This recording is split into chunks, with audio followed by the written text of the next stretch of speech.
order, and welcome to the 61st meeting of 7th Council Municipality of South Dundas. Meeting tonight is mainly to do with municipal drains and a petition related to that. Before we start, I don't have a disclosure of pecuniary interest because of the Municipal Conflict of Interest Act. However, I do, from our code of conduct that council signed when we started this term, excludes me from 3B, which is the toy drain petition, because I have cousins that are involved in that. Any other further disclosure of pecuniary interest there in the nature thereof? Okay. So first one is on delegations petition and Smack Talk Area Re-Drainage 101. And who is here tonight? I wasn't introduced, so. Myself, Adam O'Connor with Macintosh Ferry. Hey, welcome.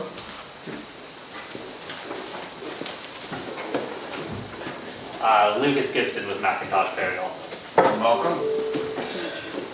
Sure. The first item on your agenda was brought forward to us this morning, or perhaps maybe last Friday. Just a brief explanation about municipal drainage. I apologize if some of this might sound repetitive or you've already been through this in previous meetings.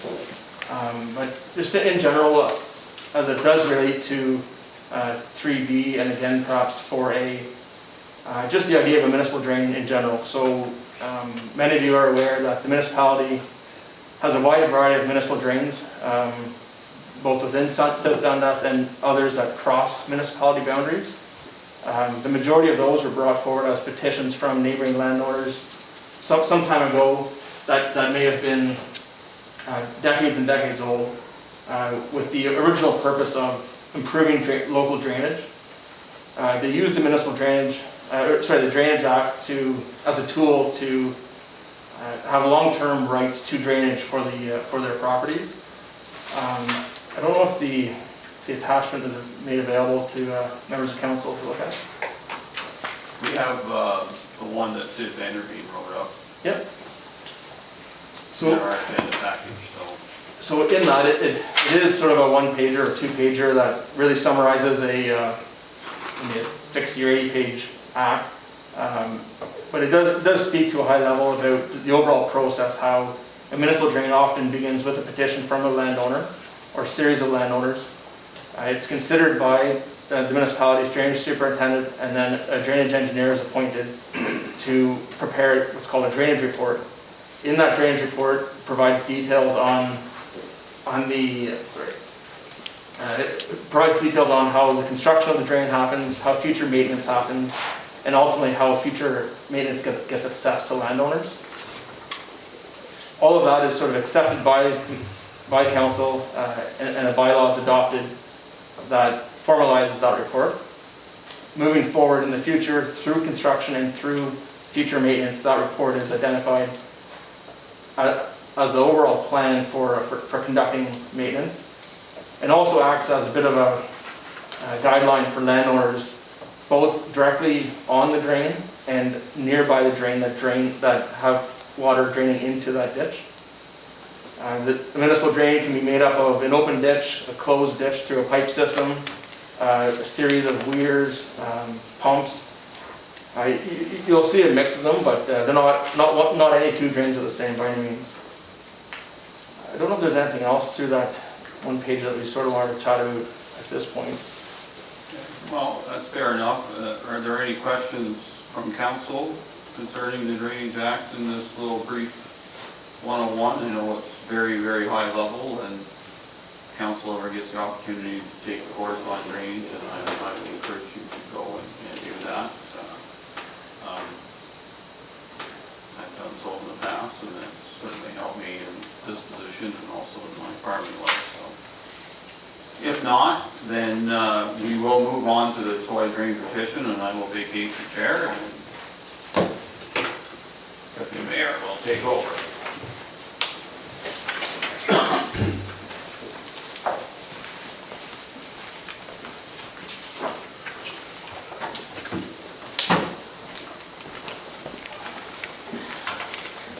You want your computer or mine's on, you can find it. Well, no, I'll make mine. You want it? I'll grab mine. Sorry.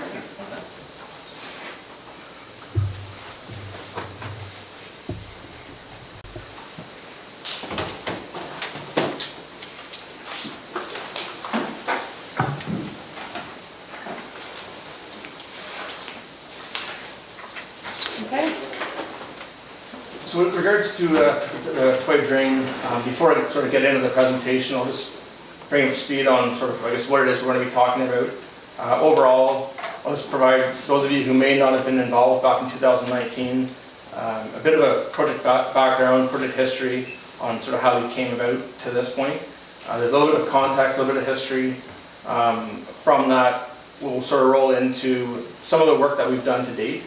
And more or less, I won't get into too much of the detail of the work that's done, but more or less jump to the sort of the conclusion of that work. And then we can sort of speak to some high-level recommendations and ultimately some direction that we're requesting of council. Before this, I guess I just wanted to make note that Just one comment. Maybe as you're going in sections, we can just see if there's any questions instead of waiting For until sure. the end of it. Okay, Agreed. thank you. So just, this presentation was prepared, I believe, back in February or so. It was going to be presented in March, and then obviously things were sort of delayed. With that, we received some correspondence from one of the affected landowners just on my way here. So I don't want to get too deep into the recommendations and conclusions. I honestly have not read the letter in detail from the landowner, or I guess, sorry, the landowner's solicitor, but it appears to speak somewhat to additional complications that have happened with the drain as of late. So I'll go through this, and I think I can address his letter at the tail end of this presentation, and it might provide a little bit additional context into what the next steps will be. So just going into the project background.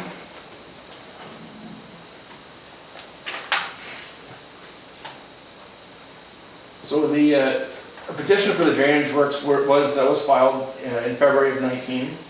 It was, for those of you who can see the screen, it's the area that's sort of highlighted with the cyan or blue, which is considered the area that was sort of experiencing some ongoing flooding. It was periodic at times, but it seemed to be happening most springs or after a significant rainfall. The extent of the flooding would vary depending on the rainfall or the snow melt.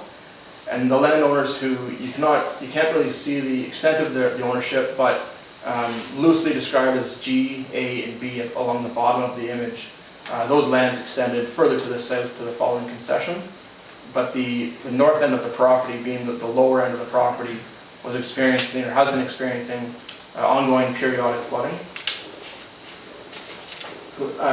Later that year, the McIntosh Perry was appointed as the drainage engineer to review the petition to ensure its accurateness and completeness, and then next we were directed to provide, I guess, an investigation of what the concern is and prepare a preliminary report. In May of that year, we conducted an on-site meeting. So it's one of the steps that's described in the Drainage Act for a new municipal drain, or a branch to a municipal drain. So an on-site meeting was held with a few of the landowners, and really the purpose of that meeting is just to establish, in their words, sort of what the challenge is, maybe potentially what they feel the solution is. And there's always been a lot of history to this stuff, whether there was a new ditch that was dug, an old ditch that was filled in.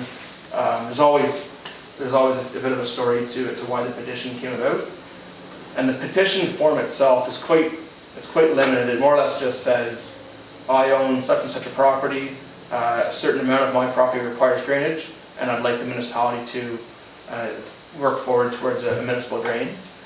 So again, it gives the landowners and the petitioning landowners in particular an opportunity to explain to the drainage engineer what the concern is, and then following that, we sort of get into the site investigation with all of that in mind. So the next plan shows a little bit of an area. So originally it was the lands south of John Markle Road that were highlighted as areas that were known to have flooding and were petitioned as areas requiring drainage improvement. During our site investigation and follow-up review of the topographic, just the contour of the land out there, there are a few other areas north of John Markle Road that are also experiencing periodic ponding. Not necessarily at the same time or to the same scale or extent as that on the south side, but definitely something to note. So before I get into the options, just a brief description on sort of how we jumped from there to the options. So we conducted a scoped topographic survey of a few different alignments where a branch of a drain could go. More or less 3 different directions. One's directly to the north, directly to the east, and directly to the west. Heading south would be considerably quite a bit uphill. So we conducted a topographic survey just to see physically what options there are that have gravity outlet, regardless of the length, the cost, etc. It's just simply laying out all the options on the table and then going through them sort of one by one, looking at different factors. And with this, it isn't only the construction cost of doing the work, it's the ongoing operation and maintenance costs, since the maintenance will be assessed to the affected landowners. There's also just the direct impact to landowners. As you can imagine, digging a ditch or laying a pipe across somebody's property, there's that sort of impact that needs to be noted. And then there's just the ability to actually do this under the Drainage Act. So I'll get to it in one of the options, but there are other options that while it would drain somewhere, while it would cost, the cost isn't prohibitive, there's still other obstacles that might come into play, whether it be Conservation Authority approval, Administrative Environment approval, etc., etc. So just sort of jumping into those options, any questions so far about sort of process or efforts involved today? On your option 1, to make that municipal drain, that private drain that's under a mutual agreement now, is there enough, A, B, and C, would they have enough land draining into that to warrant it to be a municipal drain? So there's no real check to see if there's enough area warranting to go a certain direction. To confirm if the petition is valid or not, you need to, if the person petitioning for the drain has a certain amount of land relative to the overall drainage area that warrants the improvement. So in this case, it was a valid petition. The petitioning landowners have sufficient land and essentially a need to drain it, but that doesn't necessarily dictate how it gets drained. 60% of the land or 50% of the landowners? Correct. Yeah, and it's of the, you have to own 60 or 70% of the area requiring drainage. So it's a bit of a very odd rule. Somebody could own 5 acres and all 5 acres of it need drainage, and that would be sufficient. But somebody could own 100 acres and only 2 acres of their property. It's the weirdest test, honestly, that it's never, it's a bit of a pet peeve of us, like in those who need to use that. Now in this case, because both landowners A and B owned all of the area, the sum of those two owned all of the area that is requiring drainage, that's what sort of allows the petition to proceed. If, it's a bad example here, but if C was the one petitioning the drainage, but it's not actually, they don't actually own the area requiring drainage, then that petition wouldn't go. Any other questions, Councilor Moore? Yeah. Anyone else? I actually just had a quick question, and again, I'm learning as we go along, but for the on-site meetings with the landowners, did you have fairly good uptake for that, or? So in this area, it's a sort of a funny drainage area. Really, the drainage area for the branch that we're referring to is only made up by landowners A, B, C, and D. Okay. Which is actually sort of 2, or I guess 3 landowners. There's maybe Gold Brothers involved, but yep. But everybody was on site. Okay, perfect. So there are other ones that if we were improving way downstream, so the toy drain goes for another, call it 5 kilometers. If we're doing that, we would expect a much larger turnout, but really is only the people that are in the drainage area of the branch in this case. Thank you. So just going into the options, so option one is, and just referring to that plan again, so that the area sort of highlighted in blue there, forgive me, I'm somewhat colorblind when it comes to blue and purple and green. So the area requiring drainage, one option is there was an existing, albeit undersized pipe installed in John Markle Road, and there's an existing ditch along the alignment of option one on the plan. So that existing ditch, it does sort of take in a bit of a low-lying area across the neighboring lands to the north. There's an existing ditch there with an existing crossing, but it does experience periodic ponding and flooding itself, and there is ongoing erosion in that channel. It is privately owned. I believe at some point there was a mutual agreement between landowners, but the reality is it's not a written agreement, it's not in place as far as this exercise goes. So that option does provide a gravity outlet, and it does tie into the toy drain a little bit further downstream to the northwest. And there would be a relatively low excavation cost for the ditch. It's expected that the ditch would likely have to be sort of widened with a flat bottom ditch and shallower side slopes to prevent erosion, but in summary, it is a relatively inexpensive excavation price. The cost, of course, would be on the sediment and erosion control. So knowing that there is ongoing erosion issues, especially when you get to a 90-degree bend at the corner on option one, that is something that needs to be considered. This does have a long-term negative impact to the affected landowner that was referred to as D.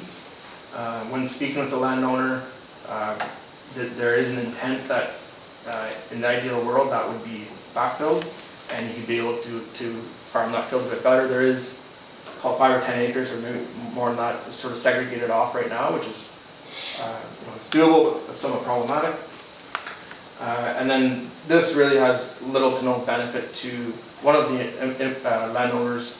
landowner D, in that there's already a private drain there, and that land is actually assessed sort of off this screen, but to the north and to the west through the barrier branch already. It is impacted by the performance of the toy drain. So while on site, all parties agreed that there is a bit of a performance issue with the toy drain. Parts of it have been maintained over the years, but any backup of the toy drain has backed up into that existing channel described as option one. We did approach the parties involved about sort of going a different route with this, and as opposed to a municipal drain, actually formalize a mutual agreement drain, which is more or less a handshake between two landowners, but it's papered and registered on title of both properties. At this point, that does not seem to be an option. Just moving forward to option two. So option two is taking or creating an open ditch from the area requiring drainage and more or less drawing a straight line between that low point and the existing toy drain. So it would be sort of the shortest and most direct route to an existing municipal drain. During the on-site meeting, there was a fair bit of discussion about whether or not that was an option. Some of the history was that there was a culvert installed in the John Markle Road, and then that existing ditch that was described as option one was constructed to drain these lower lands. So there's a lot of sort of head scratching at that meeting about whether or not this was even an option by gravity. So we did look at that. We did conduct a brief topographic survey, and there is sufficient fall from the low-lying area out to the toy drain. There would be some excavation along the south side of the municipality's roadway. This one would not have any impact on the lands to the north. The existing crossing would be simply removed. And this also leaves, there's what's noted as E on John Markle Road, just on the north side of John Markle Road, is a small residential lot that is quite close to the road, so this option would eliminate any impact to them as well. Similar to option 1, so both of these do tie into the toy drain, and if you can sort of look at option 1 is a 90-degree bend across the field. This is the 90-degree bend going the opposite direction. So option 1, the water flows north and then west. Option 2, water flows west and then north. Same distance, same length, same slope. So any impact from the toy drain on any of the lands, A, B, C, D, or E, would have the same impact regardless of the route. The one sort of non-standard impact with option 2 would be that some false grading would be constructed along the south side of Municipal Road. So false grading is simply something to build the backslope of the ditch. So if you can picture right now, John Municipal Road is elevated above the low-lying lands. We would be doing a combination of a slight excavation alongside John Municipal Road, and then we would create a berm on the south side, just allowing that water to sort of stay within the ditch. It's not necessary per se, but it does help for the areas from B and C draining into the ditch. It does help landowner A from that water in turn sort of flooding on their property. The only water that might be held behind that berm would be water that's falling on lot A, which would then work its way into the ditch from lot B. So when you say possibly susceptible to backwater, what is possibly? Like what do you mean by possibly? So I promise to come back and answer that Okay. in the recommendation. Okay. So that's how we keep suspense with the presentation. Option 3 is near identical to option 2, other than option 3 happens on the north side of the road. This is less favorable given that we would need an additional crossing. So there is a crossing considered in the toy drain, just sort of, you can see the yellow dot between F and E, or I guess along the blue line of the toy drain. So there is an existing crossing there that is already identified in the toy drain municipal drain report.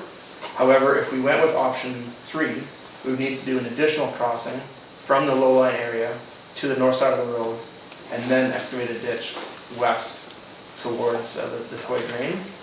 So there's the additional cost of the crossing, and then the other challenge is, given the residential lot on the north side, it's quite tight there to construct a municipal drain and any crossings that are required, like the driveway entrance and that sort of thing. At one of the meetings, I don't believe it was the on-site meeting, we had a follow-up meeting. The owner of the residential lot did come to one of the meetings. It was sort of inconclusive, but there's a lot of, everybody recognized that it's quite tight. There's very little front yard to the house. Even if we could fit the ditch within the municipal right-of-way, that house is sort of using the municipal roadway as a bit of a front yard. It is incredibly tight there. So I guess all this to say, really it is identical, but it's just on the other side of the road. So option 4, so you have to set my apologies. 4, 5, and 6 are sort of options that we just sort of need to look at. It's very unlikely to do this, but we do need to look at them and just highlight the fact that they were considered as options. So option 4 is to actually flow direct water to the east and then north and tie into the Berger branch, which then that Berger branch does head north and then west before ultimately tying into the toy drain further downstream. There's lots of challenges with that. So right now, these lands weren't on the original schedule assessment or the drainage areas for the Berger branch. So by going down this road, now it is more costly, but even if it weren't more costly, there would be a significant cost associated with updating the Berger branch report as well. So we'd be creating a new branch through this process. We'd also have to update the Berger branch report, schedule assessment, and that would also involve any of the current landowners that are currently assessed into the Berger branch. So while I'm not saying it can't be done, it is sort of an added level of difficulty and we don't have as much slope going that way, since this is more or less sort of going around the block before we get back into the toy drain. Option 5, so it's very similar to option 1 in that we're using the original alignment that is considered an open ditch now, but we'd actually be putting a pipe through that and backfilling it. So this has a similar disadvantages to option 1 in that we're crossing another person's property. This would obviously have an increased construction cost, having to bury a pipe in the ground and cover that up, and then increased future maintenance costs for replacements.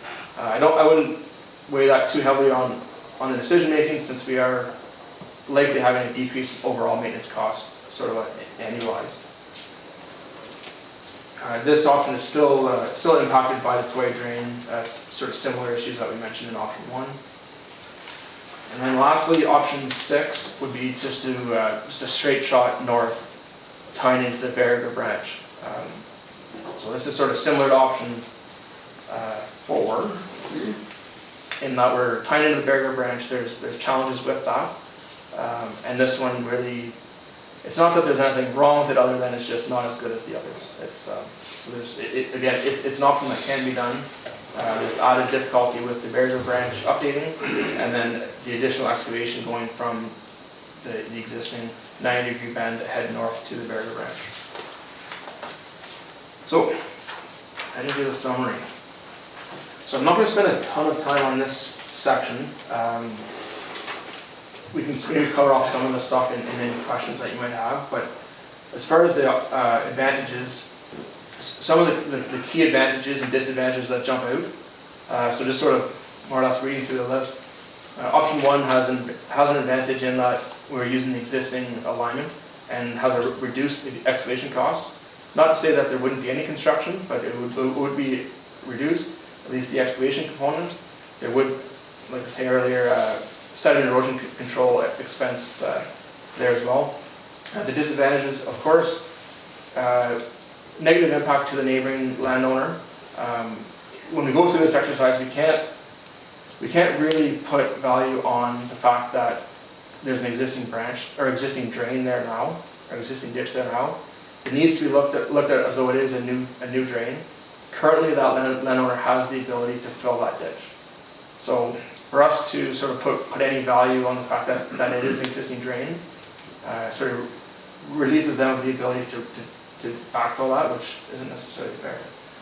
The other disadvantage is that it creates that permanent division of cropland. So the reason we bring this up is that division is there currently, but the reality is by doing this, it would create a permanent division of croplands, where it says the landowner does have the ability to fill that in today. Option 2, the benefit here is that it could be achieved by mutual agreement, and I don't want to take that off the table yet. I think there needs to be further discussion with the landowners, and it's never easy. But the reality is, if that's the way things are going, a mutual agreement drain is significantly cheaper than going ahead down that road, but through the drain, or the municipal drain approach. The downside of option 2 is that there is some false grading that would need to be completed. The reality is the false grading material would be used, or we get that from the excavation exercise. This option does have, it doesn't protect the petition landowners from any negative impacts of the toy drain. Option 3, although it's a suitable gravity outlet, it has increased cost over option 2, and then of course the issues we mentioned with the increased crossings and the frontage across the residential lot. 4, 5, and 6, I won't spend a lot of time on that, but they were all options that were mostly, I would not consider them, just because of the impact to the Barrier branch downstream, which ultimately ties into the toy drain. So those are sort of the options. Before I get into the recommendations, so I'll just speak to the comment that was raised earlier. I almost forgot it now. It's the potential. I think Yes, you used the word, yes. potential buffer. So following our appointment, the preliminary report, the on-site work, we had follow-up meetings with the impacted landowners in your offices here, just sort of separately. It wasn't to provide any direction on what we're doing or anything like that. It was more or less to say, here's the work that we've completed to date.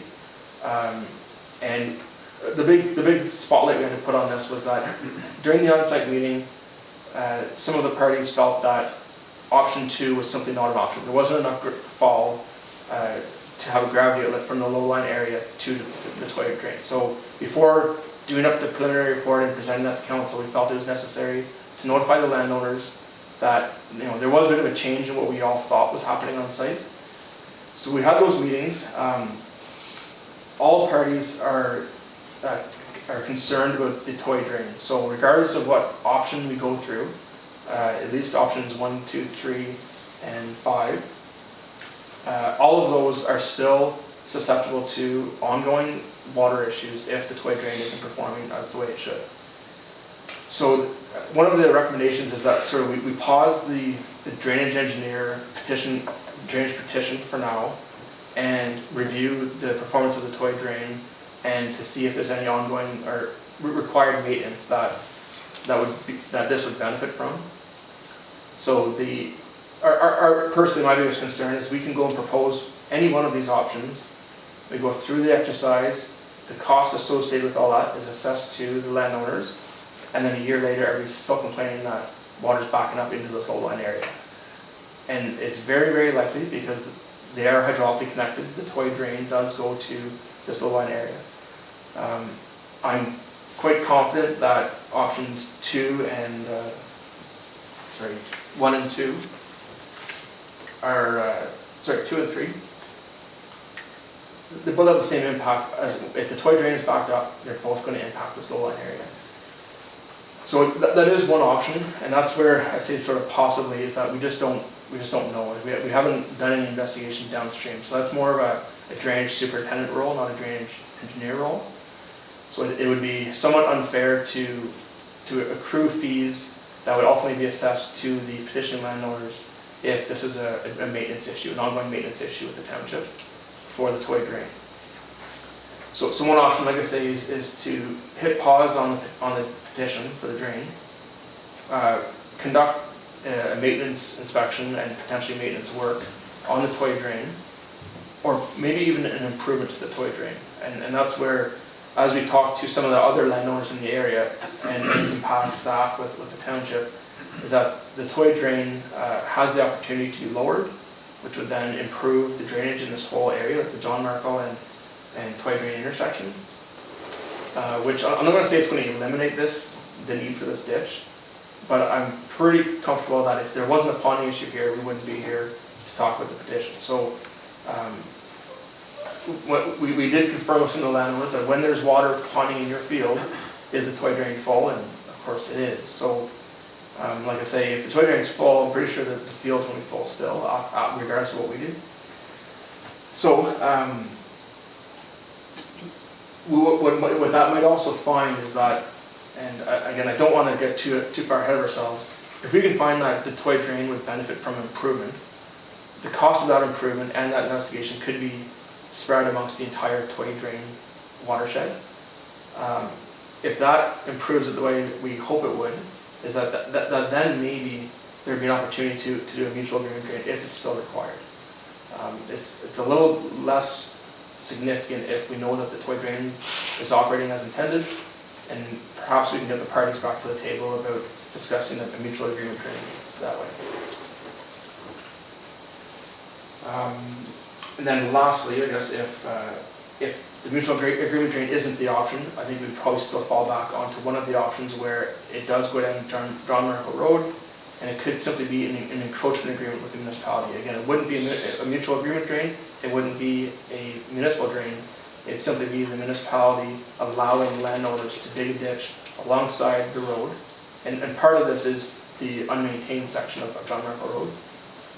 Is the municipality would enter into an encroachment agreement with the landowners on the south side of the road, allowing them to excavate and maintain a ditch that brings their water down to the toy drain. All right. Any questions on Yeah, recommendation? let's start, Councillor Wells, okay, questions? I'm gonna actually let Councilor Mellon start this. Just, Yeah. I have questions, but I just want, he's We'll more come back to experienced you. than that and come back to me. Councillor Mellon, you have the floor. We'll turn this on. Yeah, thank you, Deputy Mayor. I've been down to that site on several occasions when it's been flooded, and it's just like a big bowl coming in from the south. It slopes to the John Marco, and then from the John Marco going north to where the outlet is, it's basically going uphill. I don't think we're gonna get any, and I don't think the landowners are gonna be at all happy with option 2, option 3. You can throw a dozen options out there until we investigate that toy drain. You've already mentioned that in your presentation. I think there's been some new land cleared down in there, which drains into the toy now, along the John Marco. And the John Marco, or the toy drain, just, I don't think, it was designed, engineered originally in 70 something, 1970, I think. 73? And like at that time, I don't think, there wasn't a tile, wasn't as aggressive as farming as it is today, and there's just way too much water going into that toy drain. So to me, I think we should shelve, my opinion is we shelve this report so far, what we got. We don't throw it out, we keep it on the shelf, and we bring in the engineers to do some quick survey, put some sticks in there, find out what the flow of the capacity of the toy drain is, to see if it can you determine the best of your ability what capacity that toy drain needs to be with the water, the water area that it's encompassing, that it's taking? Yes, so I think there's a couple major changes that we would notice and would likely end up coming back here as a proposed improvement. One is just simply the slope of the drain. It comes down about this far, and then it flattens right out as you head to the north. So there's a fair bit of slope coming down south of John Marco Road. It hits John Marco Road, and then it sort of flattens right out. And there's a rock cut a couple kilometers away anyways, that if that were to be taken out and this be lowered, you would improve the slope, which then increases the capacity and flow rate of the drain. And then secondly, while you're doing that, you go back and look at the land cover that was there. So more than likely in 73, there wasn't nearly the farmland that there was there now. And with the introduction of the tile drains, there's likely a few ditches that were dug, private ditches that were dug tying into the toy drain that weren't part of the original design. Between the combination of clearing bush lots into fields, adding private ditches, and the installation of tile drains, all of that increases the flow rate that probably was not anticipated back then. Because I've been there, and the toy drain, when it's backed up in the field and the toy's drain, it's full, and it's not moving. It's very little flow there. So, whether or not maintenance will provide enough outlet, enough capacity in that toy drain, if it doesn't, the landowners are going to have to decide if they want to petition for a new engineered drain. It's going to maybe be costly if there is rock to take out. We had one go through us, Thorpe Ellis, and there was rock blasted, and it was a major undertaking. Very expensive drain, but that comes with the territory. If you want the land to be at peak production, you've got to get rid of that water, especially when we're getting 3-4 inch rain events. For sure. So to me, I'm not even going to pick an option personally, because I don't think none of the options are going to really be satisfactory.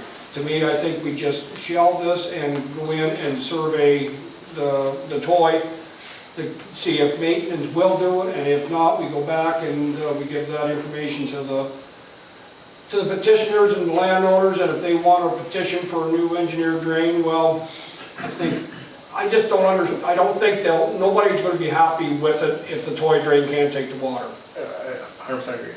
So, Councillor Mellon, when you're looking at the recommendations, are you saying we do the first 2 points and then stop short of choosing a recommendation? Sorry, Chair. Or an option? because that would, So, yeah. just on the next Engineer slide. work on whole drainage sewer investigation Okay. maintenance and toy drainage superintendent services are paid, we gotta pay that.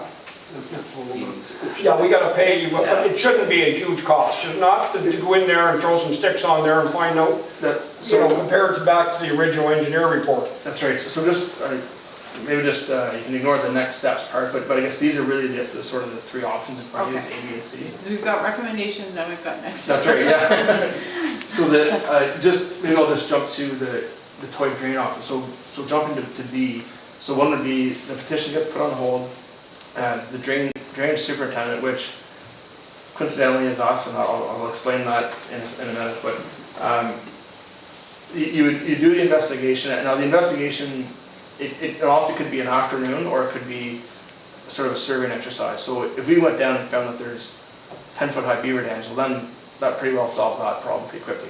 We're probably not going to be that fortunate that it's only that easy. So we would likely have one of our surveyors go down and we do have the toy drain design drawings that show these sort of rock knobs here and there. So what we would do is look at opportunities to do that improvement. Really the improvement itself would have to be petitioned by landowners. The municipality, you can do it. I wouldn't recommend it. It's a bit of a political nightmare to go that route. But I think right now you have, a few parties. I forget those landowner names, or the letters, but a few parties there that it would be mutually beneficial for them to petition for that improvement if we found that there's an opportunity for the improvement. So really the investigation part would be the drainage superintendent, which is grantable, like OMAFR does cover off a grant for you to do that. If the drainage superintendent found that there's opportunity for improvement, that would be reported back to the landowners, and they'd be given the opportunity to petition for an improvement on the toy drain. Yep.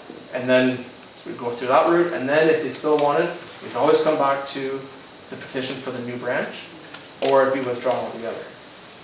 So maybe I'll just jump into these options here before the other questions, but just to summarize the options, one is simply continue the petition. So we take our work, the drainage engineer has the ability and requirement to pick one of those options, prepare a design and a report, and that gets brought back to council to consider. That would be more or less turning a blind eye to the performance of the toy drain. So although that's an option, personally I'll be reluctant to be the engineer that signs that report when I haven't actually looked at the downstream impacts, and I would dread the day the phone call comes in that I didn't do anything. The other option is obviously to investigate the toy drain, then look back at this, and then lastly, if for whatever reason somebody wanted to simply withdraw the petition right now and this whole Yeah, conversation. I guess in your question, Engineer Gardner, is option B to me is, I guess, the best way, best way to go. Because, I relate this to when they cleaned the south branch of the Nation River. They didn't clean it out first, then clean the Nation out. You gotta have downstream capacity and flow. So, they cleaned the Nation out and then they could do the south branch. And that made all the difference in the world. And then, I think that's, to me, option B, to find out what the toy drain can handle as far as capacity and flow, and, just by looking at some of those pictures, its capacity is, to me, is pretty limited. It's very limited. The farms in that area have outgrown the drain. So that's investigate the toy drain first, before we spend any more time or money and hassles. Okay, we don't want to put the cart before the horse. You don't want to put the cart before the horse. So. Yeah, that's right. Councillor Wells, do you want to add? No,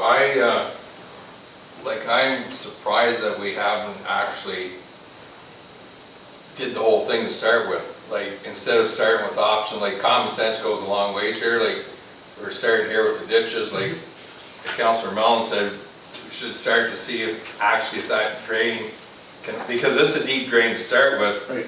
And if you actually start there and you go down to the Nation where it goes in or whatever, like, you could be, I don't know how deep you could be by there, but it should have been kind of brought to us with the whole thing, except, Yeah, like, I don't know whether you were directed to keep the cost down or whatever, like, now we're going back, but, so the challenge with that is it's not that part of it. Like, so say we went down that road and we found that there's an obvious improvement or maintenance exercise that could have taken place. The cost of that isn't necessarily borne by the petitioning landowners. That should have been a drainage superintendent, municipality, and assessed to the toy drain landowners. So the purpose of the investigation to date is, and not to oversimplify it, but somebody petitions for a drain. We need to verify if there's at least a problem, which this one's pretty obvious. The pictures show it that there's a problem. Second is there even an option? So if this land was 10 feet lower than it was or 5 feet lower than it was, we wouldn't have a solution regardless. And then that's sort of where we got to today. So we found out, we acknowledge that there is a problem, there are options, but before we exercise any of those options, now we need to look at the downstream stuff, which isn't a cost that needs to be borne by the petition landowners. That's a toy drain issue, not a landowner A, B, C, and D.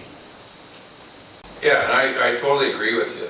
But like, we have to, as a municipality, do that to figure out where it is, because over the years since '73, I can tell you, like, how many acres of bush that were originally there on the old Henderson farm, and we're going back to the Hanson farm and all that stuff. The bush was just taken out, so where the bush absorbs the water, right? Right.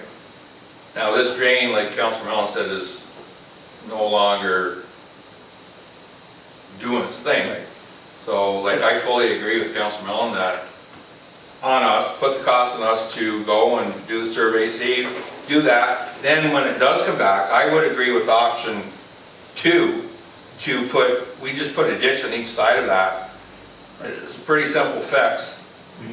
Like, water will go there if the drain can hold it. Right. As far as going back to the old John Markle house, instead of having a ditch there, we could actually fill in front of his house just with a suitable culvert. Right. And don't have a ditch. Yeah. So that would eliminate the problem of having the ditch there. Yeah, and that's where, like, option 2 and 3, they're the same option. It's, Yeah, you know, we're sort of. but I would actually do both. I would put a ditch on both sides Right.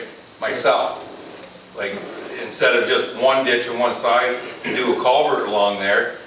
And as long as that twice hill drain will work, you do option 1, option 2, put a culvert in there so there's no erosion, because I know John Markle's house is awful close there, and it should be pretty easy to fix. Okay, so Councillor Wells, you're agreeing that the next step is B? Oh, for sure. Okay. For sure.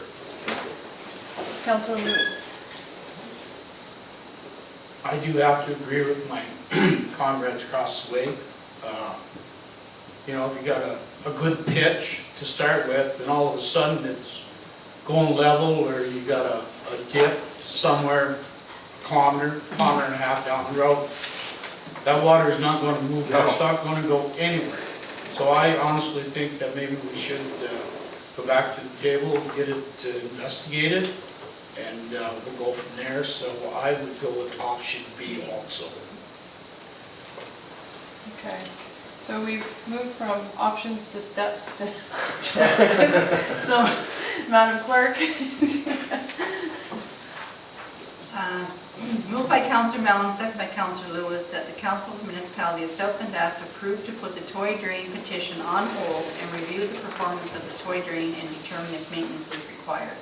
Capture. Yeah. All in favor? Carried.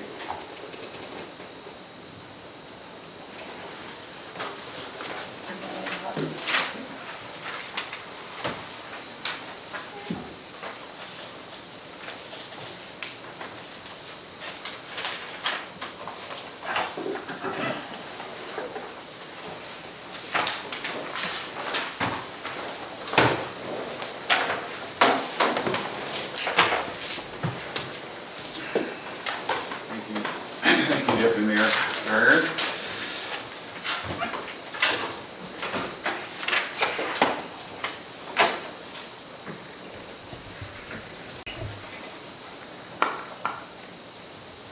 Okay, so we're into action requests now, and the first one is GR 2020-09.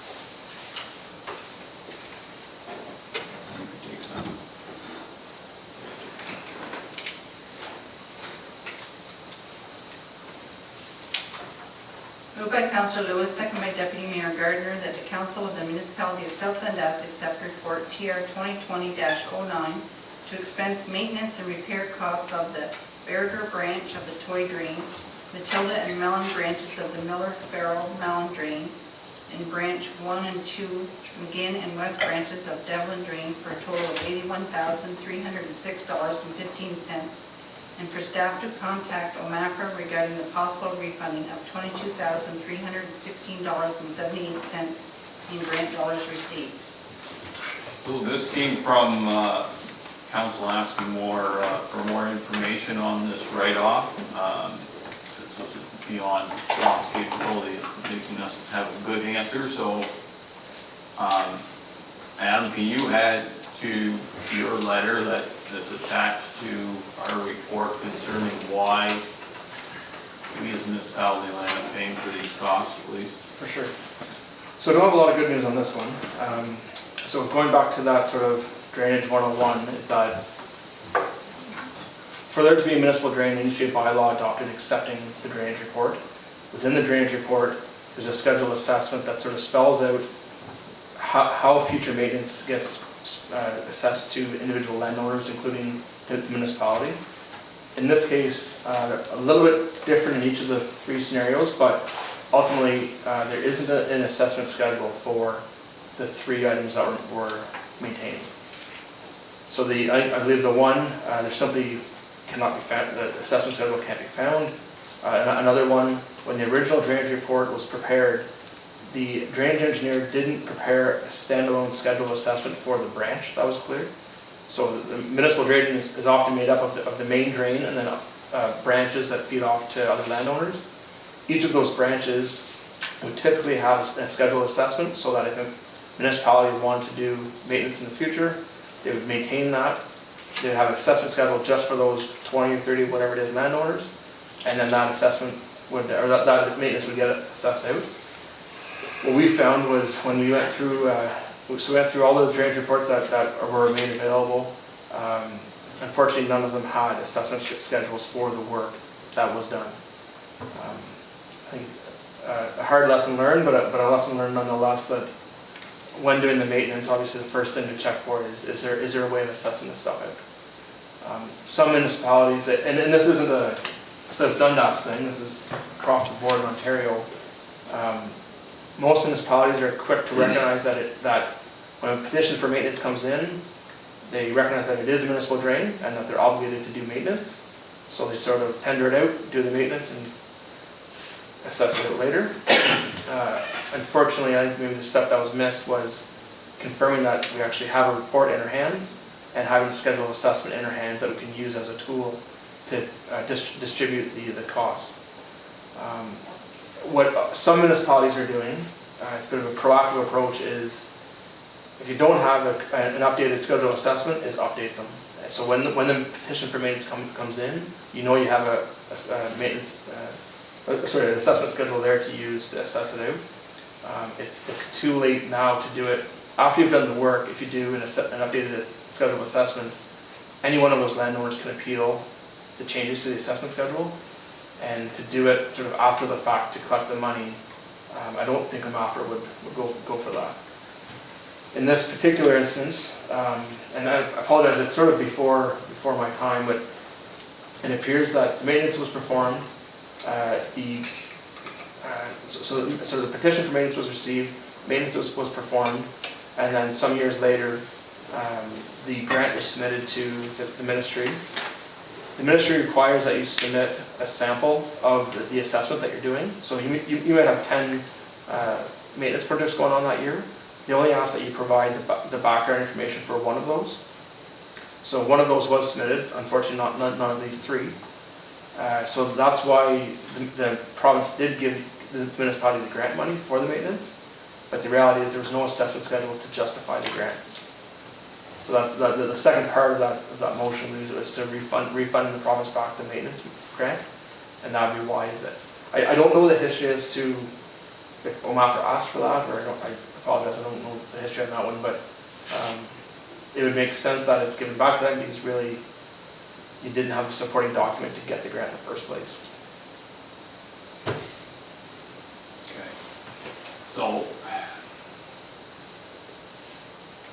in the future, so if someone petitions a maintenance on a drain, we need to check and see if the maintenance part of the assessment schedule's there, because I went through every one, and, you know, the toy has got it all there. That's right. The Behringer only has, the improvement schedule on it, not the maintenance part of it. Right. And then the other one, the one drain that predates, I think, even Archie here, so. Like, they're old, and so, you know, lesson learned, we need to clean that up, make sure there's maintenance. Somehow we can build it out. If we can't, then we have to fix that up and charge that to the drain, correct? In advance of the maintenance, yes. In advance of the maintenance. So I think a lot of drainage superintendents and municipalities are a bit concerned. In the Drainage Act, I think it says, speaks to 45 days. The municipality has to act on their maintenance request within 45 days. So most municipalities, especially sort of the smaller ones in Eastern Ontario, Southern Ontario, they don't seem to run into this, but Eastern Ontario, everybody wants to react quite quickly. And I think because a lot of landowners come in and say, here's my petition, and I'm upset with you because you didn't do it last year or whatever it was, and this paper here says you need to do it for 45 days, and we tend to overreact. But the reality is, you need to entertain the request, really, what it comes down to. You need to get the request, the drainage superintendent has to find the report, confirm that there was a bylaw adopted. So there's a lot of municipal drains out there that have drainage reports, but there's no bylaw associated with it. So it really isn't anything. It's a little piece of paper that can't do anything with. So there's a few check marks that you need to go through. That there's a bylaw, there's a drainage report, there's a schedule assessment, and then it's a valid petition. So and again, since done this, it's not the first time we've been down this road where a municipality has applied for a grant. Typically, when we get called, they applied for the grant, but MAFRA turned it back because there was no schedule assessment. In this case, it sort of made its way through because one of the ones that were submitted as the sample did have schedule assessment. So they don't actually audit all of them. That's how you got this far with it. And I don't know, and I apologize to put you on the spot, but there may be others that are yet to be assessed that we just haven't got to yet. I don't know if you've been down that far, John. I think that I've reconciled most of the drains now, and there's a couple more that are going to come to council probably next year once I get my reconciliation complete. There's some homework that has to be done on those ones yet. And I think this is not the first indication where we've seen that we may have gotten more grant money than we may have been entitled to, but in other situations, we're talking hundreds of dollars, like 100, 200, 300, not 310, not 315 and not $3,000 and $15,000. So that's why I put in there that I will query MAFRA as to the need to refund it. I'm guessing we're going to say yes. Well, it's hurt to ask, we won't disagree. I guess what we need to do is make sure that going forward, we don't do this again, and we set up steps. And I know, your role as training superintendent for now is to make sure that that all gets done beforehand, and it is what it is. So. There's an opportunity, like we can sort of join in that conversation, and I think a lot of it comes down to how you ask that question. Not to sound deceitful, but really, I think what we need to do is just explain to them the scenario, the situation, and it is sometimes past at this point, but we can explain to them the situation and ask them for guidance, and if they don't ask for the money, then. But it's something I'd leave with council that I don't want to sort of be too creative with it, but something to consider. Motion say again. Great, right here. Okay. It's possible. Okay, comments? Go ahead. Thanks, Mayor Bibles. I don't have any. The minute that you say lack of supporting documentation, I lived in the world of documentation, and if you don't have the documents to support it, there's not much to discuss. No, I have no questions. It's too bad it happened the way it happened, but we will look at down the road a little bit better. Councilor Nolan? Oh, I'm sorry. not happy, but there doesn't seem to be anything else we can do. I think the last government agency we want to tick off is UMAFRA. And if we don't have our I's dotted and our T's crossed, which we didn't in this case, we are on the short end of a stick on this one, so. I hate giving money back, but we don't have a lot of, there's no options here, unfortunately. I looked back through those maps, and boy, I don't even remember some of them people. Especially that one that has your name on it. That's the old ones. I know, that's the other side of the fence, right? That's the other melons. Yeah. Or the Matilda melons, yeah. Well, but anyways, it is, yeah. Drive on. Councilor Wells? I have no questions, like, this is, obviously back before our time, someone screwed up, basically, and, now we're at the point where we should give it back. If they don't ask, well, it wouldn't hurt me to keep it either, but, we'll just, hopefully, this never happens again, and lesson learned here. Okay. I think as long as we set up a system now that avoids this kind of problem, then I think that's the key to this lessons learned on this. Okay, anything further? Seeing none, order motion, those in favor? Opposed, motion carries.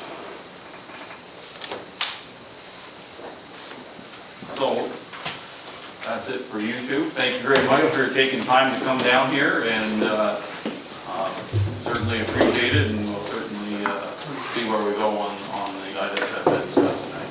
Thank you very much. Thank you. Thank you. Thanks, guys. Thank you.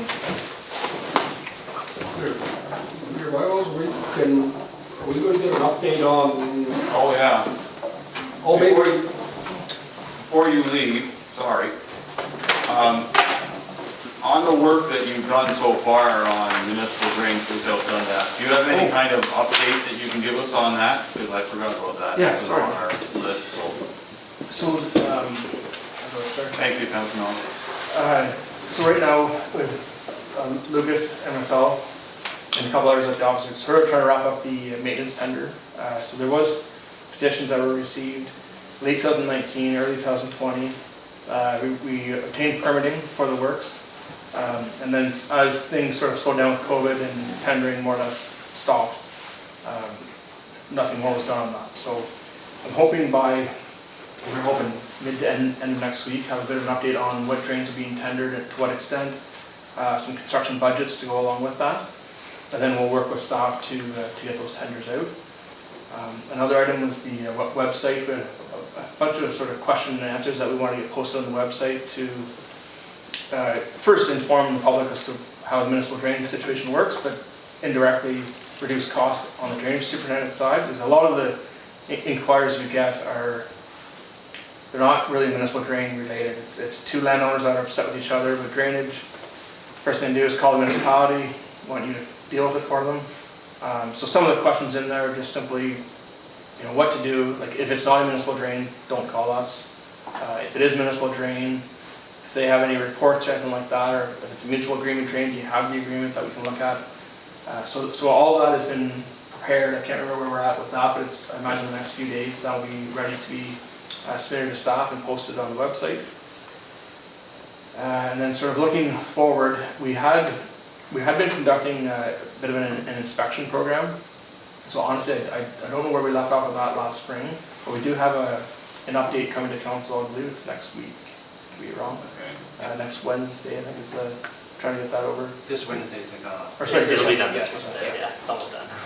Yeah, so we'll send that over to Danielle by Wednesday, which is more or less taking a snapshot of where we are today and then looking forward as to what's planned for the fall of 2020, and then we can reach out into the spring of 2021 as far as sort of the proactive measures that are taking place. We haven't received any maintenance petitions. There's been a few phone calls from a couple landowners inquiring about maintenance, but haven't actually formalized it with a maintenance request. So for those of you who don't know, we have just an email address, I think it's drainage@McIntosh.Perry set up for South Dundas. So just if anybody has any inquiries, they can just send it to that email address. And Lucas, myself, and others sort of check on that frequently, and if there's just a random inquiry, we can sort of deal with it that way. But it's been quite quiet actually this spring and summer. So not, I know there's probably some sitting on the back burner, but we'll look forward to what you got coming here, and hopefully we can come up with some reasonable ways of getting it done. If members of council do sort of hear rumblings that people would like maintenance, I just think the rule of thumb really is that we can't do anything between March 1st and July 1st. And then to get permitting it's usually 6 months. So it's, what we don't like is someone calls July 1st saying, I hear you can do maintenance now, well, we still have to get permits. And then because that pushes it out probably past the winter, we're actually a full year before we can actually do any maintenance. So just something to consider if it comes in. I know often you're the ones who get the first phone call, and then so if it does come up, it's one of those things that the quicker they can get their request in for maintenance, the better, especially given the seasonality of the work itself, and then the permitting does take some time. That's Melanie. Thank you, Mayor Bibles. I guess as long as we're making progress on the request, on the official maintenance request we've had, and like we've talked before, that, have this, all our I's dotted and our T's crossed and our ducks in a row to be able to start tendering fairly early in 2021 for any work for that year. Right. Obviously, I think we've lost 2020, but as long as any petitions that we have in or any requests that we had in, that they're being worked on and we can move forward with them, because I've had a few inquiries, and I think people got to realize that we lost this year. Just trying to get our file, I guess, drainage file in order, and with COVID didn't help anything. But as long as you guys are on top of this, because I don't want to, get into next year and we're delayed tendering, because the biggest thing is to get that tender out early. I made a comment to an individual day that we should maybe do it in January, December. I think that's maybe a little too early, but early to give the contractor the opportunity to get as competitive bids as possible. So I'm looking forward to your report. It's going to be on the next council meeting? That's right. Thank you. Okay, anything else from any other members of council? Council Wells, anything? Okay, sorry about that. Anything further?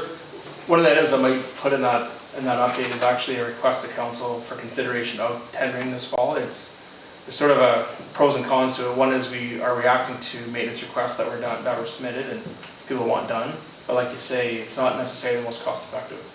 So we can, and you start to lose credibility with contractors if we just throw it out for pricing and then we don't actually award it. So we'll add some language in there about that. We're in a position that we could tender some of them out this year, but in reality, it's not going to get tendered out till October 1st with a 1 or 2 week period. You're going to give the contractor 4 weeks to do the work, and a lot of the contractors are quite busy, but there are the odd ones that want something to sort of round out the year. So something to consider. I could go either way with it. Some of the landowners that we receive petitions from, what we could do, we won't have this by Wednesday, but we could, one of the options could be reaching out to them, and really it's them that's paying for it.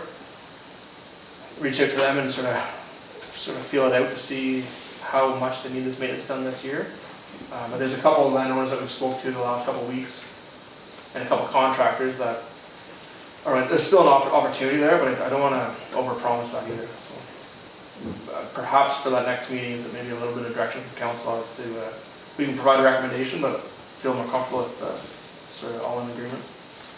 Okay, sounds fair. Couple, I don't know if I could, Mayor Bibles. At one time you were going to have a conversation with the contractors, have a little meeting with them. Was that ever able to take place in Silva? No, so that was supposed to happen in the spring. We believe we reached out to them all and sort of had something roughly planned. So Monica Shade, who I think most of you may have met, she was working on that. She's since on maternity leave.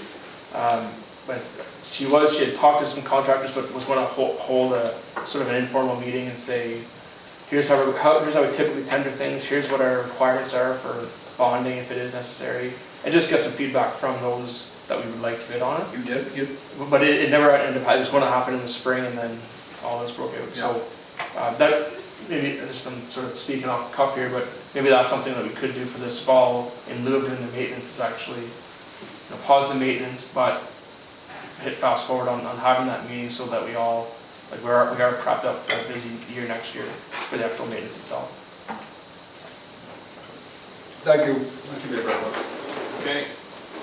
Thank you very much. Look forward to that.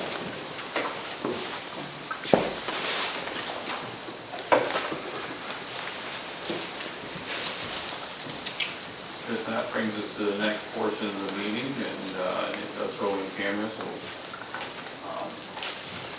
thank you, Rebecca, for showing up. I know it's probably a little on the drier side for you, but a couple of us got real excited here. So. Even if I was sitting off to the side. Go ahead, Madam Clerk. Moved by Councillor Mellon, second by Councillor Wells, that council proceed in camera in order to address a matter pertaining to personal matters about an identifiable individual, including a municipal or local board employee. All in motion, those in favor?